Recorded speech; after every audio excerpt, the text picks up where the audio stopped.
आप सभी का स्वागत है UP academy for civil services में। जैसा कि मैंने आप सभी से वादा किया था कि मैं इन्वायरमेंट को 7 अलग अलग टॉपिक्स में पूरा कंप्लीट कर दूंगा, फिर वो चाहे आप यूपीएससी पढ़ें, यूपीपीसीएस पढ़ें या यूपी ट्रिपल एससी के वन दरोगा की पढ़ें, तो ये आपको ज़बरदस्त काम देगी। और कमेंट बॉक्स में प्लीज़ ज़रूर बताइएगा कि ये लेक्चर आपको कैसा लगा। तो पहला लेक्चर है जिसमें मैं आपको पढ़ाने जा रहा हूँ इकोलॉजी। इकोलॉजी शब्द को हिंदी में कहते हैं पारिस्थितिकी। याद रखिए, इकोलॉजी को हिंदी में कहते हैं पारिस्थितिकी। अधिकतर जगह आपको इकोलॉजी ही शब्द से जाना जाता है, हिंदी में भी।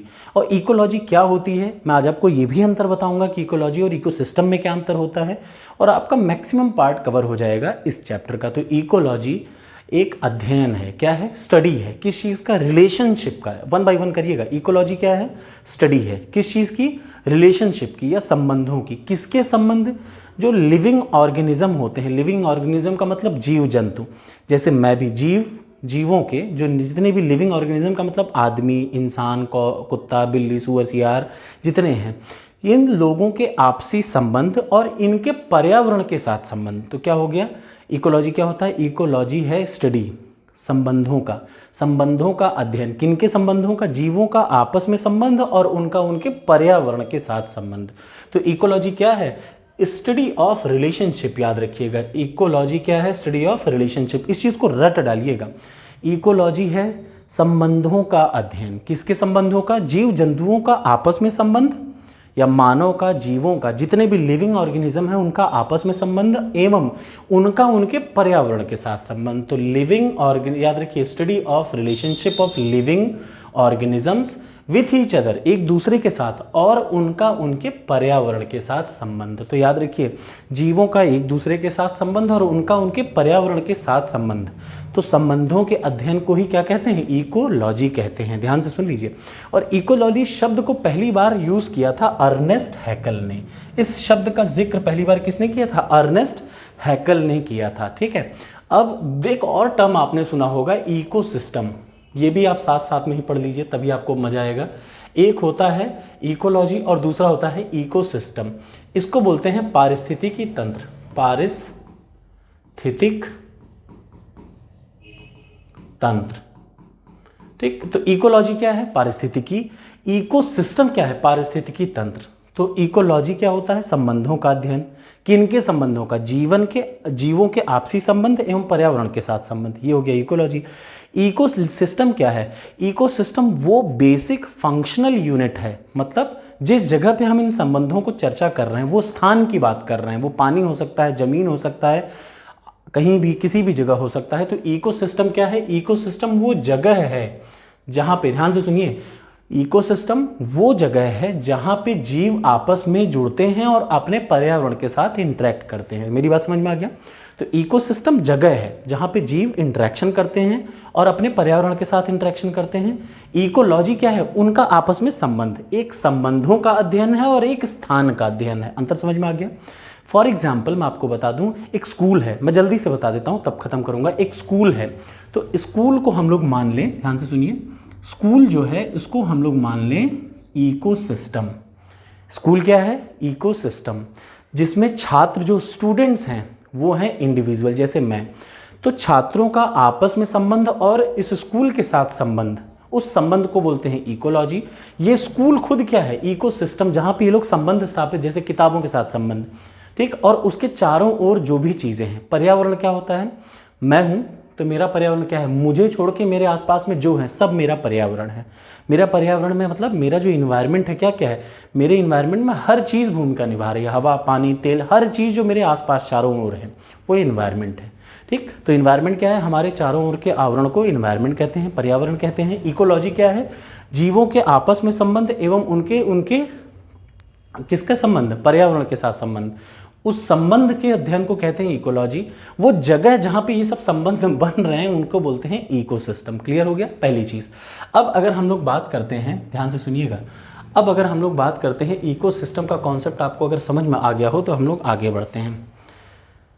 जो इकोसिस्टम होता है उसके कॉन्स्टिट्यूएंट, उसके क्या क्या घटक होते हैं। तो इकोसिस्टम के जो घटक हैं, ध्यान से सुन लीजिए, इकोसिस्टम के कई सारे घटक हैं, जैसे लिविंग, जीवित मतलब सजीव, दूसरा एबायोटिक, निर्जीव, जो इकोसिस्टम होता है, याद रखिए इकोसिस्टम के कितने कंपोनेंट हैं? सबसे पहला सजीव, दूसरा निर्जीव, तीसरा वो चीज़ें जो इनको प्रभावित कर रही हैं, और चौथा सराउंडिंग।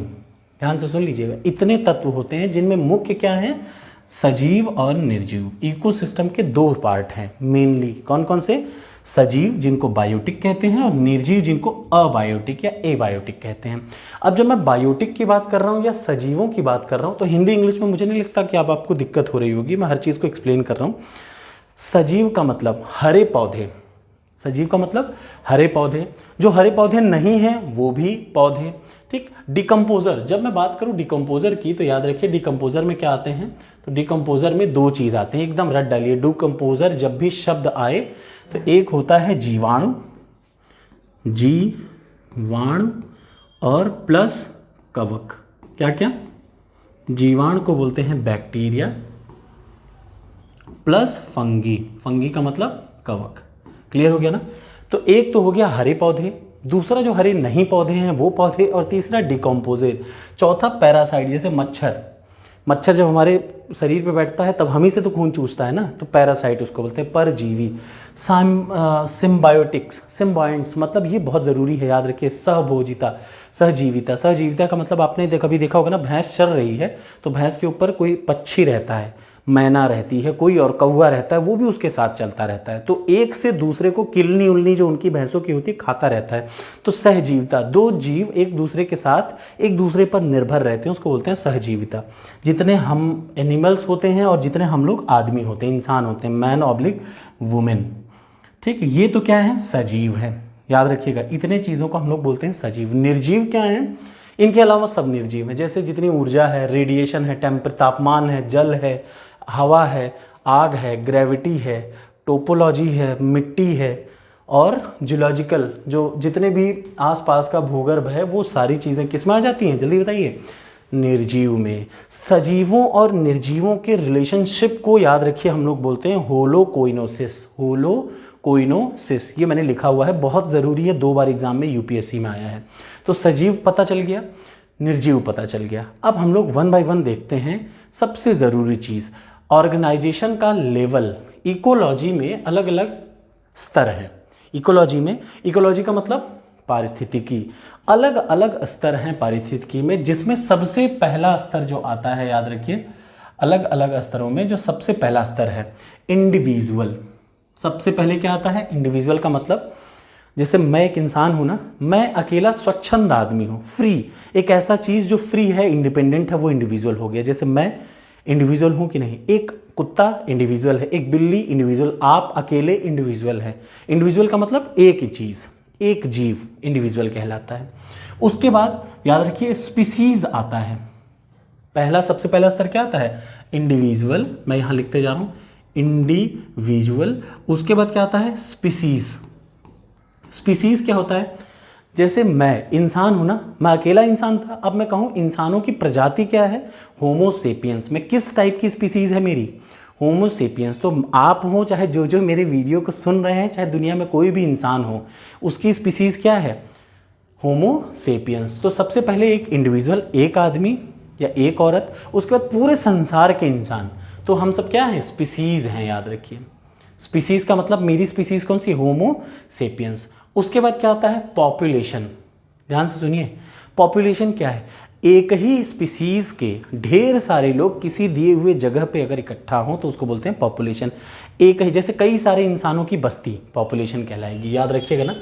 कई सारे इंसानों की बस्ती क्या कहलाती है? पॉपुलेशन कहलाती है। तो इंडिविजुअल का मतलब अकेला आदमी, स्पीसीज का मतलब उस आदमी की प्रजाति, उसके बाद पॉपुलेशन का मतलब ग्रुप ऑफ ऑर्गेनाइजेशन, सेम प्रजाति, याद रखिएगा, सेम स्पीसीज। यहाँ पे सबसे जरूरी शब्द है सेम स्पीसीज, या सेम, उसी एक प्रजाति के ही लोगों का जमावड़ा किसी दिए हुए समय पे, याद रखिएगा, किसी दिए हुए एरिया में और किसी दिए हुए समय पे, उसको क्या बोलते हैं? पॉपुलेशन बोलते हैं।